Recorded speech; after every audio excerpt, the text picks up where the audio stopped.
बिस्मिल्लाहिर्रहमानिर्रहीम। अस्सलाम वालेकुम। सऊदी न्यूज़ अपडेट के साथ मैं हूँ आफ्ताब अहमद। आप देख रहे हैं all tips video YouTube channel. Friends, आज की इस वीडियो में हम बात करने वाले हैं कि सऊदी अरब में जो ट्रैवल कंपनियों के एजेंट्स हैं उन्होंने इस बात की तरदीद की है कि वो इजाफी किराया वसूल कर रहे हैं। मजीद कहा है कि सऊदी ट्रैवल कंपनियों ने इन दावों की तरदीद की है जिनमें कहा जा रहा है कि एयरलाइन सऊदी अरब में काम करने के लिए वापस लौटने वाले गैर मुल्कियों से जहाज का इजाफी किराया वसूल कर रही हैं।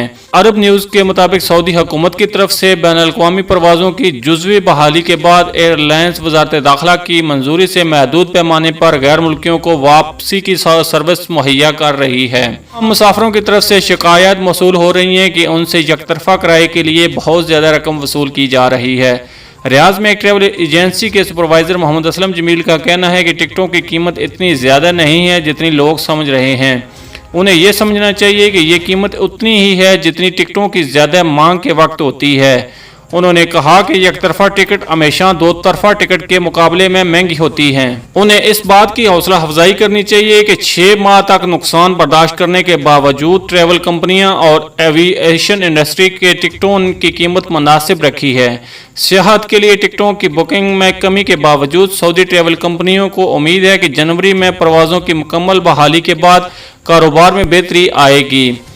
असलम जमील का कहना है कि इंतहाई ज़रूरत के बगैर सऊदी शहरियों के मुल्क से बाहर जाने पर पाबंदी है और हम इस बात की तवक्को नहीं कर रहे हैं कि अगले साल के वस्त तक सियाहत के कारोबार में बेहतरी आएगी। ट्रैवल इंडस्ट्री को रिहाइश की सहूलतें मुहैया करने वाली कंपनी वेब बेड्स के नाम से सदर फेरोज खान ने बताया कि फंसे मुसाफिरों, कम परवाज़ों की दस्तयाबी और छोटे जहाज़ों की वजह से तवक्को की जा रही है कि तलब बढ़ेगी और किरायों में भी किसी हद तक इजाफा होगा। उन्होंने कहा कि तहम अमली तौर पर और सोशल मीडिया पर गर्दिश करती हुई किरायों को देखते हुए मैं समझता हूं कि इन हालात में फ़ज़ाई ऑपरेशन के लिए किराया अभी भी मुनासिब है। उनका कहना है कि एयरलाइंस वन वे टिकट का हाई सीजन के हिसाब से दो तरफा किराया वसूल कर रही हैं। मिसाल के तौर पर दिल्ली से रियाज का किराया तकरीबन 200 रियाल या $533 लिया जा रहा है।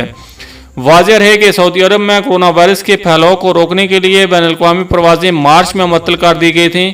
दुनिया में जहां इस हवाले से बेहतरी आई है वहां सफरी पाबंदियां भी हटाई जा रही हैं। ये थी फ्रेंड्स अभी तक की सऊदी न्यूज़ अपडेट। अगली अपडेट्स के लिए हमारे चैनल को लाजमी से सब्सक्राइब, वीडियो को लाजमी से लाइक और अपने फ्रेंड्स के साथ शेयर भी कर दीजिए। मिलते हैं किसी नेक्स्ट वीडियो में, तब तक के लिए अल्लाह हाफ़िज़। पाकिस्तान जिंदाबाद।